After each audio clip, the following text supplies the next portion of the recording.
Alright, so in this lecture I'm going to be talking about using contrastive learning for few-shot classification, and we boost it with view-learnable contrastive learning. So I'm going to be focusing on this paper in 2021. The goal of few-shot classification is to classify new categories with few labeled examples within each class. Nowadays, the excellent performance in handling few-shot classification problems is shown by metric-based meta-learning methods. However, it is very hard for previous methods to discriminate the fine-grained subcategories in the embedding space without fine-grained labels. This may lead to unsatisfactory generalization to fine-grained subcategories, and thus affects model interpretation. So to tackle this problem, they introduce in this paper the contrastive laws into few-shot classification for learning latent fine-grained structure in embedding space to overcome the drawbacks of random image transformation used in current contrastive learning in producing noisy and inaccurate image pairs. We develop a learning-to-learn algorithm to automatically generate different views of the same image. This is a T-SNE visualization of feature vectors extracted from 3 out of 9 fine-grained classes of dogs in mini ImageNet using ProtoNet and proposed method. So we have few-shot learning, we have support, we have query set, and this is the architecture. You give it to main encoder, also by auto view we give it to momentum encoder. Then you have meta loss, contrastive loss, but we also have meta loss.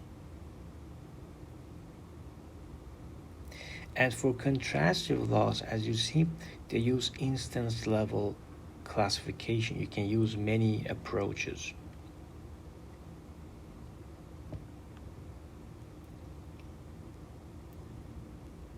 So in an episode T, sampled images in your support and query are used in 2 paths.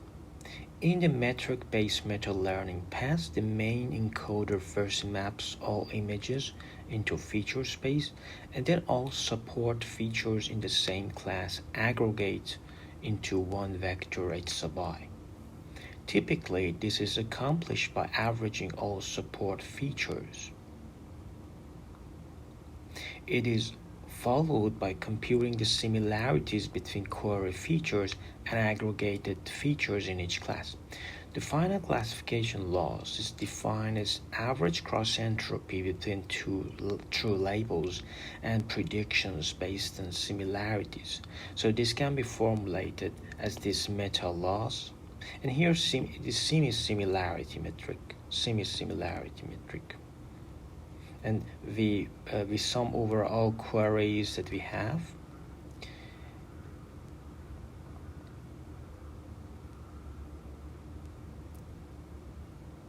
So at the core of contrastive paths is the process of producing 2 views from one image which lie in the same latent space.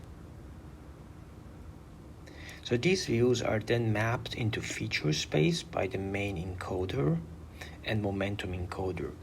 So the momentum encoder parameter is a moving average of theta, which makes 2 encoders behave similar. And I have a playlist for these approaches in contrastive learning in the playlist for contrastive learning and CMEs and network that you may be interested in. So given F, the contrastive loss aims to identify F in thousands of features and can be calculated. So we have this contrastive loss.